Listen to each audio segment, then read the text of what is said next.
जो हमारे साबिक चीफ ऑफ आर्मी स्टाफ हैं रिटायर्ड बाजवा साहब, उन्होंने अपनी ज़ुबान से इन चीज़ों का इकरार किया है। और उनको आवाम तक पहुंचाने वाले जो सहाफ़ी हैं उन्होंने भी ये बात की कि जी मैं तो खुद वीडियोज़ और ऑडियोज़ टेप करता रहा, और आवाम जो हमें इलेक्शन या इलेक्ट करके जिनको लेकर आती है शायद वो बेचारे किसी काबिल नहीं होते हैं, लेकिन सारी अक्ले कुल जो है वो एक ही बंदा हो सकता है।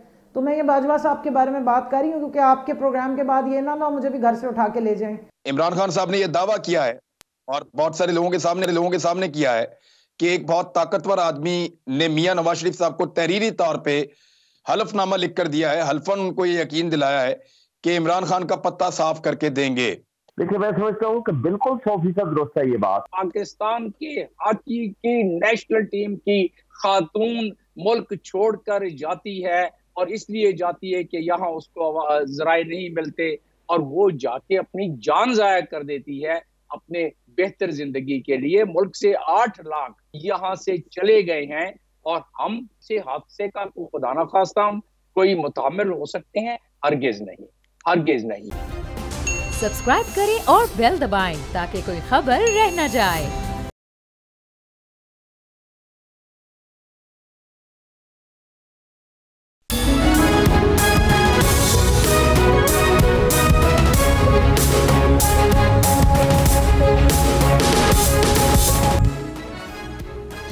बिस्मिल्लाहिर्रहमानिर्रहीम, अस्सलाम वालेकुम नाज़रीन, आप बोल्ड न्यूज़ देख रहे हैं। मैं इमरान रियाज खान हूँ। मेरे साथ जो मेहमान मौजूद हैं उनमें कमल शोजब साहब पाकिस्तान तहरीक इंसाफ से, हमें जमील अहमद खान साहब तजज़ियाकार हैं, वो ज्वाइन कर रहे हैं। शुएब शाहीन साहब सीनियर कानूनदान हैं और सदर इस्लामाबाद हाई कोर्ट के, वो आज के प्रोग्राम में ज्वाइन कर रहे हैं। 3 बड़ी चीज़ें, एक तो सदर पाकिस्तान ने अनाउंसमेंट कर दी है कि इलेक्शन 30 अप्रैल को होंगे एतवार वाले दिन, और जो इलेक्शन कमीशन ने तारीखें बताई उनमें से 1 तारीख के ऊपर उन्होंने बात की है, और ये पंजाब के इंतखाबात के हवाले से।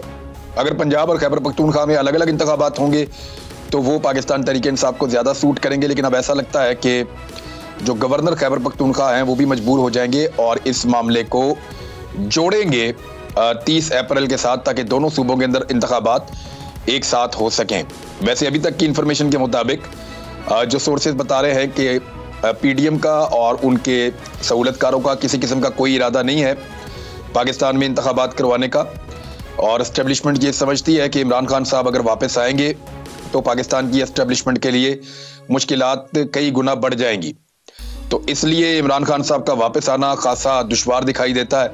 लेकिन सुप्रीम कोर्ट ऑफ पाकिस्तान का फैसला है, अब इस फैसले पे किस तरीके से चीज़ों को बदलना है ये, और इसी मौके पे फवाद चौधरी साहब की एक कॉल जो है मुबैना कॉल, उसका लीक होना, और साथ ही डार साहब का पाकिस्तान की मईशत को पूरी तरह से तबाह करने के बाद प्रेस कॉन्फ्रेंस करना, इमरान खान साहब पर हमले के खदशात और उनका ये खदशा कि मौजूदा जो मिलिट्री क़यादत है वो भी उनको अपना मुखालिफ समझती है। इन चीज़ों पे हम बात करेंगे आज के प्रोग्राम में। सबसे पहले कमल शोजब साहबा, ये जो खबर चल रही, खान साहब को ये लगता है कि मौजूदा जो आर्मी चीफ हैं वो इमरान खान साहब को अपने मुखालिफ समझते हैं या उनकी मुखालफत में हैं, ये तासुर क्यों कायम हो रहा है, और इमरान खान साहब क्या इस पे वाकई पूरी तरह बिलीव करते हैं? जी बिस्मिल्लाहिर्रहमानिर्रहीम, thank you very much Imran. देखिए, इमरान खान साहब ने कभी इस तरह की बात नहीं की ना, आप देख लें कभी किसी उस पर पब्लिक फोरम पे आके उन्होंने इनके खिलाफ कोई बात की है, लेकिन जो हालात बनते जा रहे हैं उससे तासुर शायद इस तरह का आया होगा, क्योंकि आप देखें कि बाजवा साहब के जाने के बाद हालात बेहतर होने की बजाय हालात ख़राबी की तरफ जा रहे हैं। हाँ, लेकिन दूसरे जो हमारे ओपोनेंट्स हैं, जैसे मरियम बीबी का बयान आया कि जी 29 नवंबर के बाद हमें असल हुकूमत मिली, उसके बाद उनके जितने वो करछे चमटे और जो सारे इनके आगे मुलाजमीन हैं वो भी इस किस्म के बयान देते पाए जा रहे हैं कि असल हुकूमत तो हमें मिली ही 29 के बाद है। तलाल चौधरी का ऑन रिकॉर्ड बयान है। और अब जो सबसे इम्पॉर्टेंट बात यह है कि जो नवाज शरीफ का बयान आया है कि हमने तो अपना वादा पूरा कर दिया है, आप अपना किया हुआ वादा पूरा करें, मुल्क हम संभाल लेंगे, ये बहुत बड़ा सवालिया निशान बना दिया जाता है। और इस तरह के जो तासुरात हैं ये आवाम को भी तकलीफ़ देते हैं, और फिर उसके बाद इस तरह के मामला जिसका आप जिक्र करें वो भी, उसका भी तासुर अवाम में भी आता है और जाहिर है जो हमारे जैसे वर्कर्स हैं उनके पास भी इस किस्म के मामलात आते हैं। इसके अलावा आप ये देखिए कि इमरान खान साहब को जिस तरीके से पेशियों पे बुलाया जा रहा है और फिर वहाँ पे कोई इंतज़ाम नहीं होता, बारे में बड़ा खुलेआम बात की गई, उनको नॉमिनेट किया गया FIR में, उसके खिलाफ कोई कार्रवाई नहीं हुई, कोई इंक्वायरी नहीं बुलाई गई, कोई उस तरह की तहकीकात नहीं की गई, वन साइडेड चीज़ें चल रही हैं, तो फिर इस तरह के मामलात में अबहम तो होगा। और बहरहाल जहाँ तक इमरान खान साहब की बातचीत आप कर रहे हैं, उन्होंने तो कभी अपना इदारा है, अपनी फ़ौज है, उसके बारे में हमेशा कहा है कि मेरी जान से ज़्यादा वो कीमती हैं। लेकिन चंद लोगों पे हमें ऑब्जर्वेशंस हैं, और वो अब आपने देख लिया है। वक्त के साथ साथ जो हमारे साबिक चीफ ऑफ आर्मी स्टाफ हैं रिटायर्ड बाजवा साहब, उन्होंने अपनी ज़ुबान से इन चीज़ों का इकरार किया है, और उनको आवाम तक पहुंचाने वाले जो सहाफ़ी हैं उन्होंने भी ये बात की कि जी मैं तो खुद वीडियोस और ऑडियोस टेप करता रहा, और मुझे तो इमरान खान जो है वो थ्रेट था, वो माहिर मईशत भी बन गए, वो हर चीज़ के माहिर बन गए। तो अब मैं तो सोच रही हूँ कि हमें सबको ही जाके फिर मेरा ख्याल में उसी एकेडमी से डिग्रियाँ लेनी चाहिए, क्योंकि वो हरफन मौला हो जाता है ना बंदा, और आवाम जो हमें इलेक्शन या इलेक्ट करके जिनको लेकर आती है शायद वो बेचारे किसी काबिल नहीं होते हैं, लेकिन सारी अकले कुल जो है वो एक ही बंदा हो सकता है। तो मैं ये बाजवा साहब के बारे में बात कर रही हूँ क्योंकि आपके प्रोग्राम के बाद ये ना मुझे भी घर से उठा के ले जाएं। पिछली दफ़ा तो मेरे चचा जान है अंकल अमजद शोएब, उनको उठा के ले गए थे, और उनकी जो जेल के पीछे से तस्वीरें आई हैं वो कोई अच्छा इंप्रेशन नहीं गया। इंप्रेशन क्या, वो हिस्ट्री बन गई है, रहती दुनिया तक पाकिस्तान के जो इस टाइम की फाशिज्म है उसके ऊपर एक काला धब्बा होगा जो जनरल रिटायर्ड अमजद शोएब की तस्वीरें जेल की उस कोठड़ी के बाहर से आती रही हैं। इंडिया में सेलिब्रेशन हुई है और वहां का मीडिया बड़ा खुश हो रहा था कि रिटायर्ड अमजद शोएब साहब पकड़े गए हैं। सवाल ये पैदा होता है, मैं शोएब शाहीन साहब आपके पास लेकर आ रहा हूं सवाल। इमरान खान साहब को इस्लामाबाद की अदालतों में पेश होना पड़ेगा बार बार, और ये सब जानते हैं कि उनके साथ कोई भी हरकत वफाकी हुकूमत कर सकती है। वो बाई एयर इसलिए नहीं गए इस्लामाबाद, उन्हें पता था कि एयरपोर्ट से उनको बलूचिस्तान पहुंचाने की कोशिश की जा सकती है और उनको गायब करने की वफाकी हुकूमत कोशिश करेगी। वो बाई रोड गए। अब उनकी प्रोटेक्शन जो है वो पुलिस कर नहीं रही, किसी सूबे की पुलिस उनको मैसर नहीं है, कोई उनकी हिफाजत करने के लिए तैयार नहीं है। ऐसी सूरत हाल में उनके पास ऑप्शन सिर्फ अपनी सिक्योरिटी और अपने कारकुन रह जाते हैं। कारकुनों को हर अदालत के अंदर जाने पे गिरफ्तार किया जा रहा है।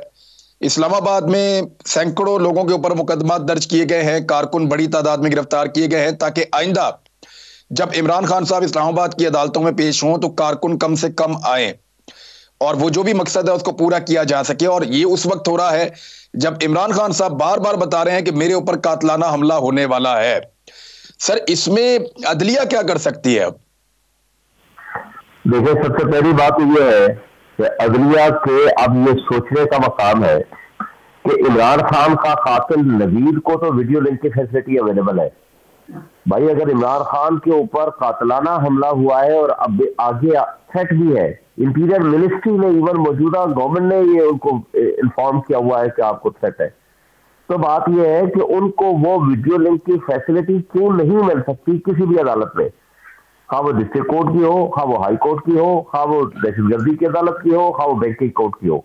मैं समझता हूं कि ये इस गवर्नमेंट ने जो worst kind of human rights violation, अगर आप इनको सर्टिफिकेट दे सके तो वो ये मिलेगा कि जो फाशिस्ट गवर्नमेंट और क्या होती है, ज़ाहिर है ये मईशत तो ठीक कर नहीं सके, गवर्नेंस तो ठीक कर नहीं सके, मुल्क को तो तबाह बर्बाद कर दिया, उसको इस मकाम पे पहुंचा दिया कि आज उनके अपने सिटिंग मिनिस्टर्स कह रहे हैं कि हम दिफा कर चुके हैं, और साहब आकर के लंबी लंबी 2-2 घंटे की प्रेस कॉन्फ्रेंसेस तो करते हैं, और एक दिन के अंदर 20 रुपए डाउन हो गए डॉलर के मुकाबले में, एक दिन के अंदर।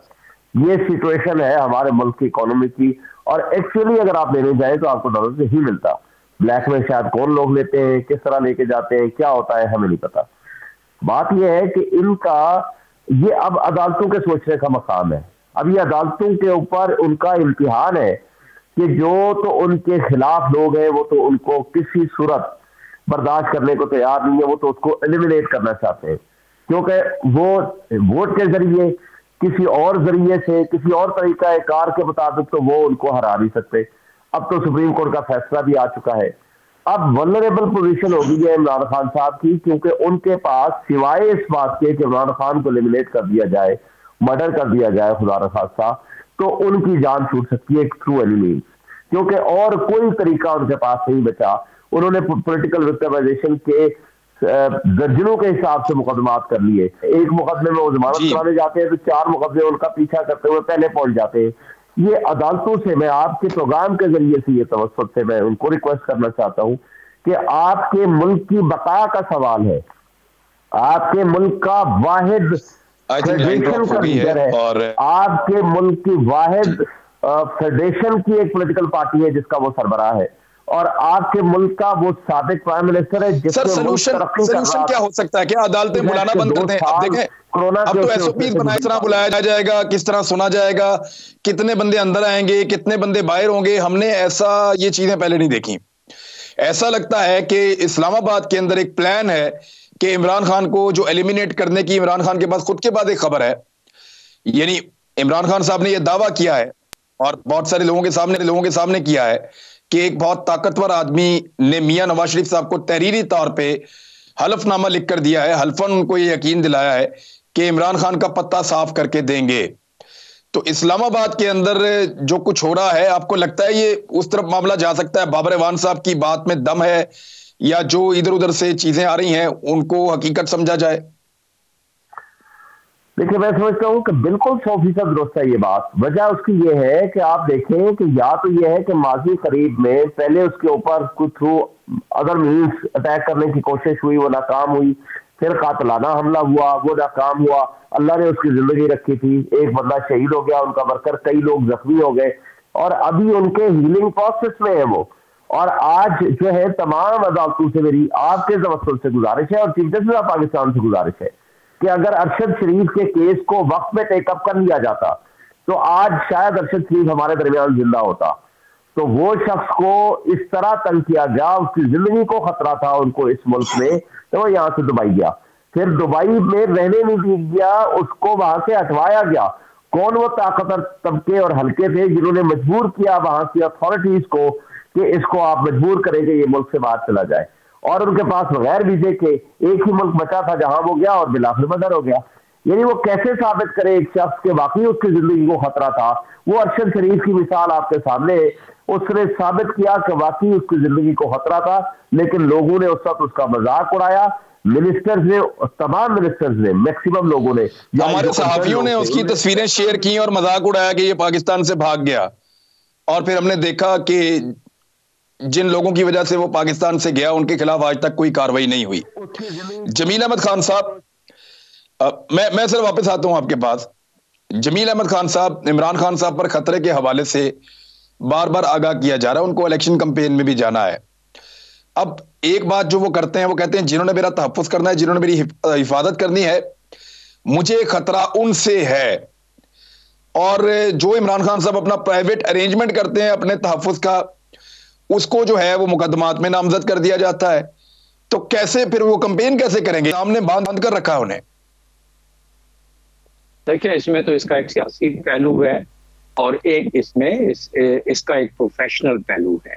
और प्रोफेशनल पहलू ये है कि इमरान खान के इर्द गिर्द जो अवामिल है, इमरान खान पर पहले जो हमला हुआ है, इस वक्त इस मुल्क में जो हालात चल रहे हैं बैरूनी और अंदरूनी, उसमें तो एक आम आदमी भी कह सकता है कि threat and risk Imran Khan और उन जैसे अफराद का यकीनन बहुत ज्यादा है, इसमें कोई शक की बात नहीं है। लेकिन क्या ये काफी है? दुनिया में होता क्या है? प्रोफेशनल तरीका इसका, इमरान खान के पास बहुत सारे प्रोफेशनल अफराद मौजूद हैं, वरना थर्ड पार्टी के जरिए इमरान खान को चाहिए कि वो एक थ्रेट एंड रिस्क असेसमेंट का एक तरीकाकार है, अक़वाम मुत्तहिदा भी फॉलो करती है, वेस्टर्न कंट्री भी फॉलो करते हैं और मल्टीनेशनल भी फॉलो करते हैं, बड़े बड़े दुनिया के लोग और सियासतदान भी फॉलो करते हैं।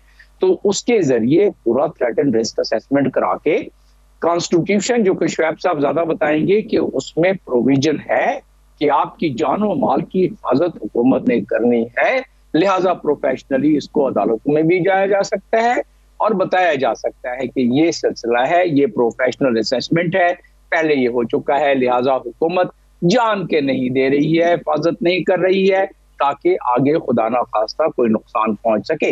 इस मुल्क में पहले भी होता रहा है और अब तो ज्यादा हो सकता है। जो मुहर्रिकात हैं, जो हालात हैं, जो माहौलियाती हालात हैं, जो मारूजाती हालात हैं, तो उस लिहाज से तो मैं समझता हूँ कि इमरान खान को थ्रेट एंड रिस्क के असेसमेंट के लिहाज से देखा जाए तो शायद ही कोई प्रोफेशनल उनको इस वक्त ये मशवरा देगा जब तक कि उसको मिटिगेट ना किया जाए। हर थ्रेट एंड रिस्क को मिटिगेट काफी हद तक 90%, 95% किया जा सकता है। और वो कैसी सूरत में किया जा सकता है कि हुकूमत वक्त उसको उतनी प्रोटेक्शन दे, और इस सूरत में किया जा सकता है कि जो बाकी इदारे हैं हुकूमत के, उनको रिक्विजिशन किया जा सकता है कि प्रोटेक्शन दे। क्योंकि पाकिस्तान इस वक्त इस बात का मुतहम्मिल ही नहीं हो सकता कि किसी ऐसे पाए के लीडर को वो इस वक्त उनके ऊपर कोई गुजंद आने दे, क्योंकि उसमें न सिर्फ मुल्क का नुकसान बल्कि एक भौचाल आ जाएगा। और उसमें पहले हमारे पास कम अजाब आया हुआ है महंगाई का, पहले हमारे पास बाकी मामला टेररिज्म का कम हालात आए हुए हैं। लोग पाकिस्तान के हॉकी की नेशनल टीम की खातून मुल्क छोड़कर जाती है, और इसलिए जाती है कि यहाँ उसको ज़राए नहीं मिलते, और वो जाके अपनी जान ज़ाया कर देती है अपने बेहतर जिंदगी के लिए। मुल्क से 8 लाख अफराद, नौजवान मिल्लत यहाँ से चले गए हैं, और हम इस ऐसी सूरत में कोई ऐसा मामला का ऐसे हादसे का खुदा ना खास्ता हम कोई मुतामिल हो सकते हैं? हरगिज नहीं। ठीक है, अब इसमें मैं यू आर राइट सर, नहीं हो सकते। अब रिस्पॉन्सिबिलिटी तो फिर पाकिस्तान के कानून नाफिज करने वाले इदारों की है। अरशद शरीफ का तहफ़्फ़ुज़ भी उनकी जिम्मेदारी थी, साबिर शाकिर का तहफ़्फ़ुज़ भी उनकी जिम्मेदारी थी, मुईद पीरज़ादा का तहफ़्फ़ुज़ भी उनकी जिम्मेदारी थी। लेकिन जो लोग यहाँ रह गए, उनके साथ जो कुछ उन्होंने किया, तो वो जाने वाले फिर पाकिस्तान को छोड़कर चले गए। अब इमरान खान साहब की हिफाजत भी उन्हीं की जिम्मेदारी है। कमल शोजब साहबा, यहाँ पे मेरे पास ये खबरें चल रही हैं, मैं आपको पढ़ के सुना देता हूँ, जरा आप इस पे अपना तजिया फरमा दीजिएगा कि मुल्क की बेहतरी के लिए आर्मी चीफ से बात करने को तैयार हूं। अब कोई बात करने को तैयार नहीं तो मैं क्या करूं? मेरी एस्टेब्लिशमेंट से कोई लड़ाई नहीं है। एस्टेब्लिशमेंट को इमरान खान साहब समझते थे इन सारे मसाइल की जड़ है पाकिस्तान के साथ जो कुछ हुआ है आज तक, और ये जो उल्टे सीधे तजर्बे करते हैं बंद कमरों में, उसकी वजह से मुल्क यहां तक पहुंचा है। अब इमरान खान साहब उसी एस्टेब्लिशमेंट को आवाजें दे रहे हैं इस खबर के मुताबिक। मैं बराह रास्त इस खबर का खुद रावी नहीं हूं, ना मुझे इसका पता है, लेकिन ये खबरें चल रही हैं।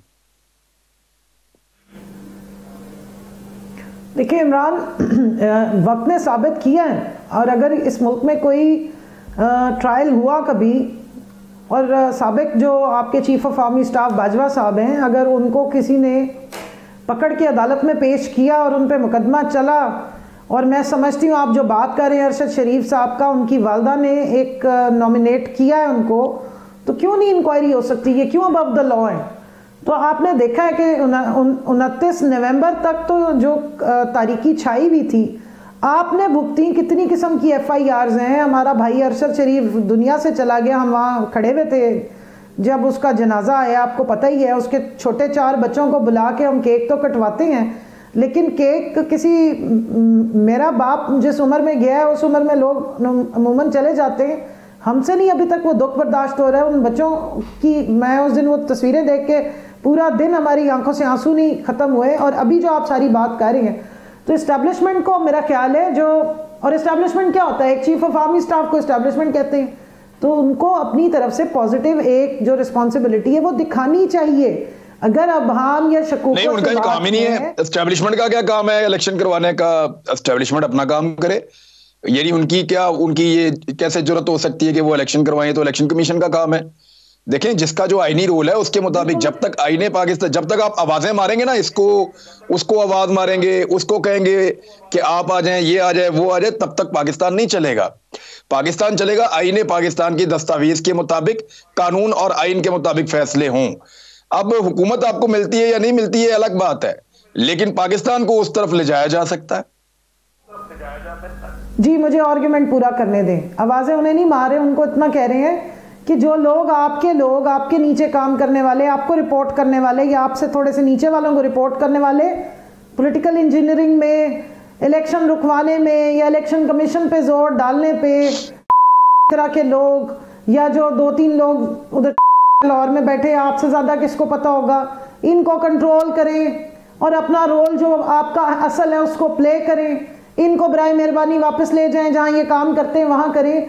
हमें तो पिछली फरवरी में अनाउंसमेंट हो गई थी बाजवा साहब। अच्छा ठीक है, आप एस्टेब्लिशमेंट से रब्ता इसलिए करना चाहते हैं कि एस्टेब्लिशमेंट को ये कहें कि आपके अंदर रहे और लिमिट क्रॉस ना करें, अपने काम से काम रखें ताकि पाकिस्तान आगे बढ़े। एम आई राइट? हाँ, मैं तो उसको खत्म करें ना।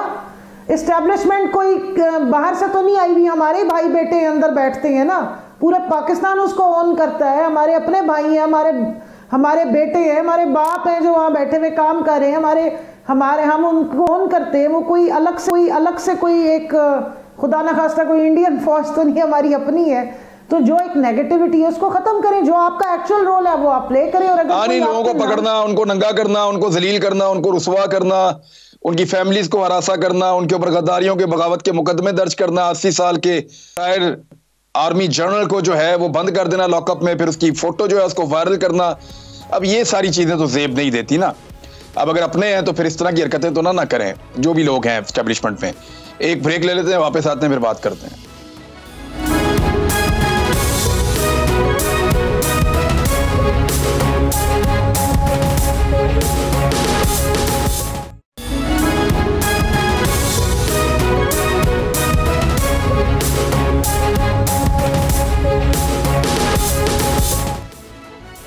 वेलकम बैक नाजरीन। शोएब शाहीन साहब, ये जो सदर पाकिस्तान ने डेट दे दी है इलेक्शन की, अब इसके अंदर कोई कानूनी नुक्ता निकाला जा सकता है?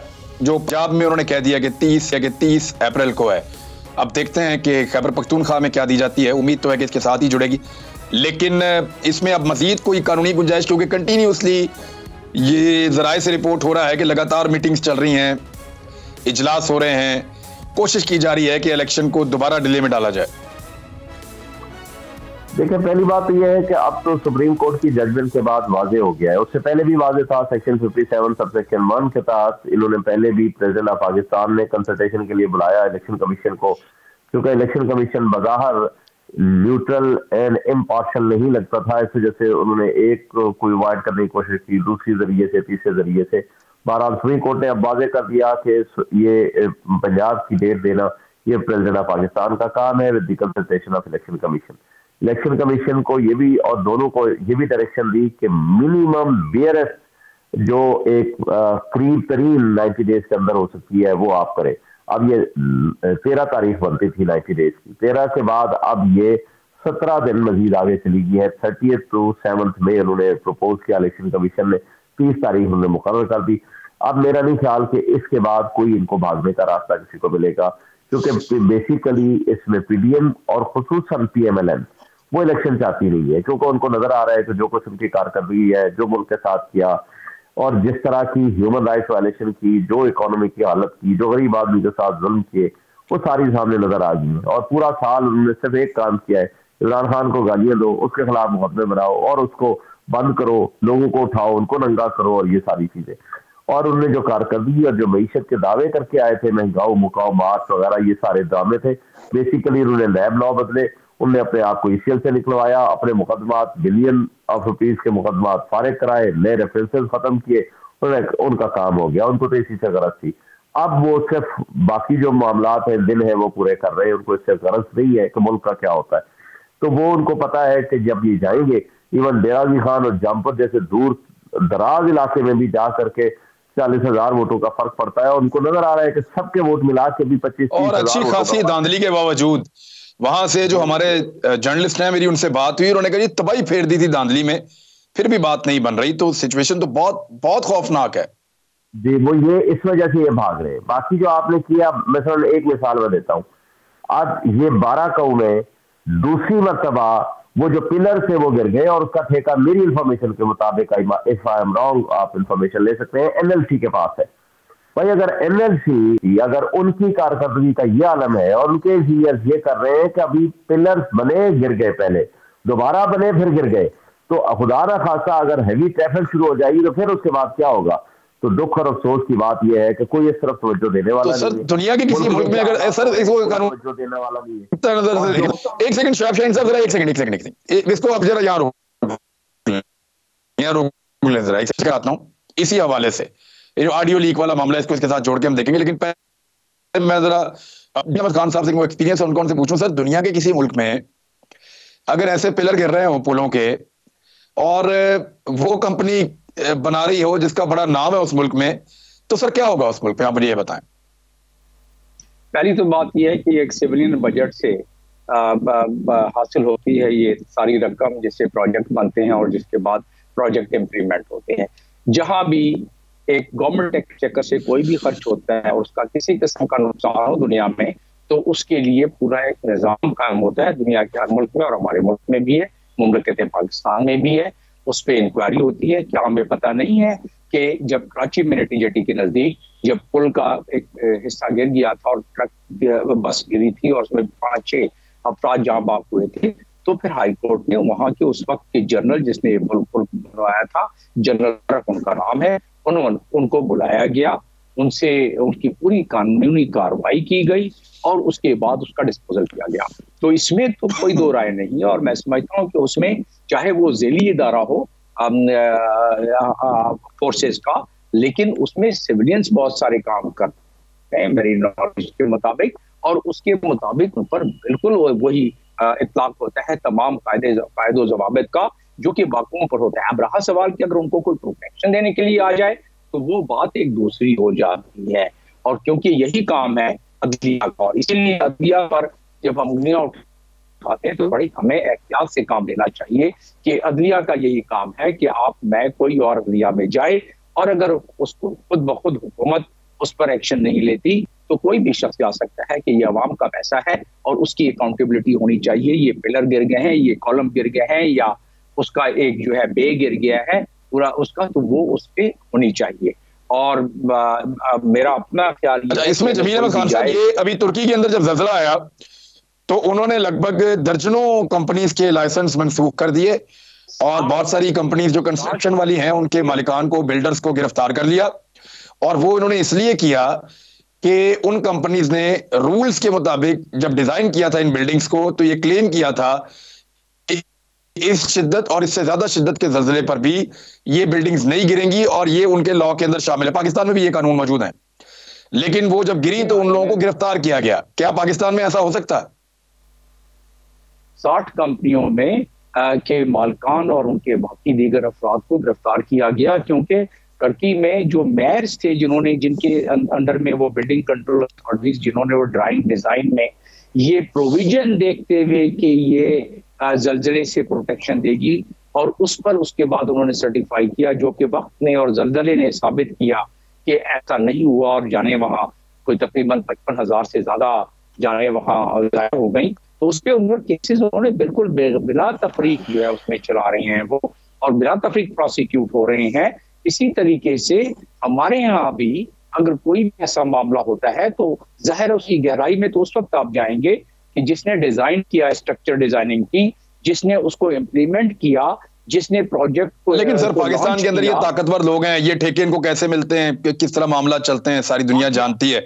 यहाँ कब कोई आज तक पकड़ा गया? माफिया की तरह यहाँ लोग डील करते हैं। मैं एडवोकेट साहब से, शुएब शाहीन साहब, मुझे ये बताएं कि फवाद चौधरी की और उनके भाई की जो मुबैना ऑडियो है, वो लोग तो कह रहे हैं कि यानी इज इट पॉसिबल कि वो जजेस की आपस की मुलाकातें भी वो करवाएंगे, जजेस को मैनेज करेंगे, सुप्रीम कोर्ट के जजेस को कंट्रोल करेंगे, और कुछ ट्रक वाली कहानी भी। और ये आपको क्या समझ आई सर उसमें से?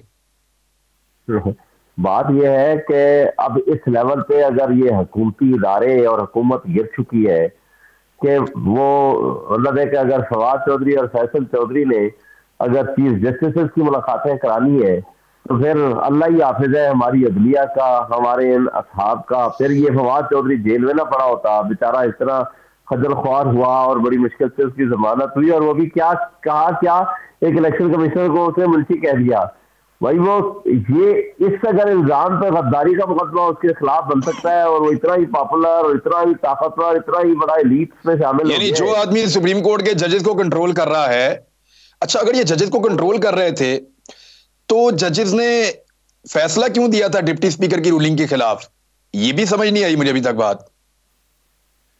सर ये सारा फ्रॉड है, और अफसोस की बात है कि क्योंकि तवज्जो हटानी होती है, जिस दिन इन्होंने कोई तवज्जो हटानी होती है कि कल आप देखें 20 रुपए का जो ये बढ़ा है, डॉलर की कीमत बढ़ी है, तो अब आज उसके इम्पैक्ट तमाम चीजों पे आया है। कोई एक चीज आप लेने जाए आपको 15% 20% रेट वैसे ही ज्यादा मिलेगा कि जी डॉलर रेट बढ़ गया।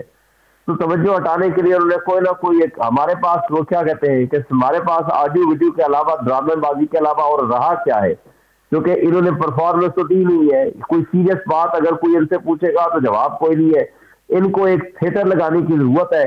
और माजरत के साथ हमारे मीडिया के पास भी सिवाय शाम को थिएटर लगने के कोई संजीदा सीरियस एनालिसिस करने वाला कोई नहीं है। अगर कुछ संजीदगी के साथ कुछ सच बोलने वाला अगर होता है, या तो उसको पकड़ लिया जाता है या उसके खिलाफ इतने मुकदमात बना दिए जाते हैं और कि उनको सच बोलने से मना कर दिया जाता है। और अगर जो सच बोलेगा या जान से जाएगा या जेल जाएगा, दो ही ऑप्शन है। देखिए मीम्स के ऊपर सर सियासत चल रही है पाकिस्तान की, मीम्स के ऊपर।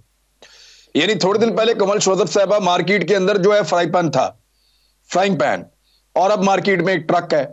ये सियासी मार्केट ऐसे चलेगी क्या? देखिए आप इनोवेशन चेक करें ना, सारी उम्र आप कहते रहे कि ट्रक की बत्ती के पीछे, वो आपको लगा रहे हैं। शोहेब साहब ने सही बात की है। जिस दिन 170 अरब रुपए के रात को टैक्सेस लगाए, उस दिन सारा दिन इमरान खान साहब लाहौर हाई कोर्ट की पेशी भुगतते रहे, तो सारा मीडिया उधर मसरूफ था। इसी तरह जिस दिन और कोई यहाँ पे तमाशा चल रहा होता है, उस दिन इमरान खान को बुला लेते हैं अदालतों में और एक तीर से दो शिकार करने की कोशिश करते हैं। तो ट्रक की बत्ती के पीछे तो इस पूरी हुकूमत ने 10 महीने से हमें लगाया हुआ है। आप मुझे बता दें इनकी परफॉर्मेंस क्या है। आपके कुछ सहाफ़ी भाई थे जिन्होंने इमरान खान वज़ीर आज़म को कहा था कि आपका गिरबान हम पकड़ लेंगे अगर डॉलर 200 से ऊपर गया। आज लोगों के गिरबान में कॉलर भी है, अकड़ भी है, कोई उनके ना गिरबान पकड़ है ना उनसे सवाल पूछ रहा है कि मार्केट में तो 318 रुपए का भी डॉलर नहीं मिल रहा है, ये कौन सा 284 आपने किया। और मुल्क, मुझे बताएं इमरान, 10 महीने में ऐसा क्या हुआ है कि पाकिस्तान जो ऊपर जाते जाते एकदम बिल्कुल नोज डाइव कर गया है। तो ये तो जानबूझ के ऐसे लगता है हालात खराब कर रहे हैं। और जैसे ही इलेक्शन पे बात आई, आप देख लें, परसों जो है इलेक्शन की डिसीजन आती है और कल आपका डॉलर जो है वो बढ़ना शुरू हो गया। 19 रुपए डॉलर पाकिस्तान की तारीख में एक दिन में कभी नहीं बढ़ा। और ज़्यादा बदहाली, और ज़्यादा तमाशा, ये तो जानते बूझते हुए इकोनॉमिक इमरजेंसी की तरफ आपको लेकर जा रहे हैं। इनके खर्चे वहीं के वहीं हैं, वो चाहे BMW खरीदनी हो तो चाहे कुछ और लेना हो। वर्ल्ड बैंक से जो कर्जा लिया हुआ था 8 अरब रुपए का, वो उन्होंने अपना पूरा करना है। अपनी फरमाइशें, अपनी जो तमाशे हैं वो सारे वो पूरे कर रहे हैं, लेकिन जो काम करने वाले हैं वो करते नहीं है। अवाम की बेहतरी के लिए तो कोई बात ही नहीं हो रही। मैं इलेक्शन हो जाएंगे अब 30 अप्रैल को, 30 अप्रैल को हो जाएंगे इलेक्शन। देखें जितना 30 अप्रैल करीब आता जा रहा है ना, मैं दो बातें कहूंगी। एक तो जजेस के ऊपर जो कैंपेन है वो आपको पता है इस सुप्रीम कोर्ट के 100 मोटो से पहले ही शुरू कर दी गई थी, और ये एक दफ़ा नहीं हुई, ये 12 दफ़ा हुई है। जब ये 17 जुलाई के पंजाब के बाई इलेक्शन हुए थे, उसके बाद आपने देखा उस वक्त भी जजेस के खिलाफ पूरी टीम मरियम और उसकी उतर कर आई। और अभी जजेस के खिलाफ ना सिर्फ कैंपेन हो रही है, जितना ज़्यादा इमरान खान की जान को ख़तरा है, क्योंकि इनको पता है राजनपुर जो 293 NA 293 का जो फिनोमेना आया है इमरान, उसके बाद इनकी कंपनी ये पूरे के पूरे टांग गए हैं। इनका हशर निकला पड़ा है, ये मरने को तैयार है, इलेक्शन में जाने को तैयार नहीं है। और हर हरबा इस्तेमाल किया जा रहा है, हर हरबा इस्तेमाल किया जा रहा है। अगर अदालतें इतनी ज़्यादा हमारे से ही कंट्रोल हो रही होती तो हम बाहर ना फिर सारे बैठे हुए होते। और आप ये चीज़ देखें कि जिस तरीके से इन्होंने इकॉनमी का बेड़ा गर्क किया, ये डिलिब्रेशन हो रही है। पहले तो उठा लेते थे, इकॉनमी पे कोई बात करे तो उठवा लिया जाता था। इसहाक डार साहब ने कहा था कि जी ये जानबूझ के इकॉनमी खराब करें। मुझे हमें बताएं ज़रा कि वो जो IMF से आपने पैसे जो पिछली दफ़ा रिलीज़ करवाए थे मिफ्ता इस्माइल ने, वो कहाँ गए? आपके जो कारखाने चल रहे थे टेक्सटाइल के, वो बंद क्यों हुए? आप तो कहते हैं नवाज शरीफ ने बिजली के इतने बड़े बड़े कारखाने लगाए थे, तो बिजली क्या शॉपरों में पैक करके लंदन भेज दी है? वो कारखाने चल क्यों नहीं रहे हैं? आखिर ऐसा क्या फॉर्मूला हुआ कि पाकिस्तान को बिल्कुल आपने जो है वो सोमालिया जैसा मुल्क बनाने की तरफ ले गए हैं, वो लोएस्ट उस पे चले गए हैं। और नवाज शरीफ को क्यों नहीं प्रोडक्शन पे बुलाया जा रहा है? यही अदालतें, ठीक है, वो जो भगोड़ा है। ठीक है, लेकिन एक सदर पाकिस्तान ने अनाउंस कर दिया कि 30 तारीख को इंतखाबात होंगे अप्रैल की, और वो रमजान मुबारक की वजह से ये डेट आई है, और बहुत मुमकिन है कि खैबर पख्तूनख्वा में भी इस तारीख को हो जाए, बशर्ते कि इस दौरान में कोई और एडवेंचर इस मुल्क के साथ ना कर दिया जाए। अब तक के लिए इतना ही, अपना ख्याल रखिएगा, अल्लाह हाफिज।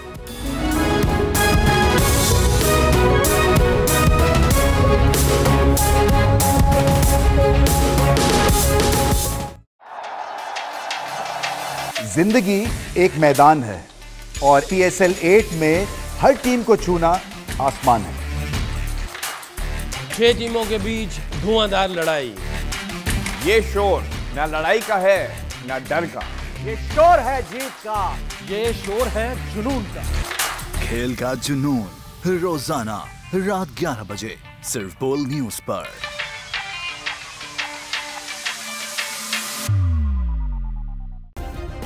सब्सक्राइब करें और बेल दबाएं ताकि कोई खबर रह न जाए।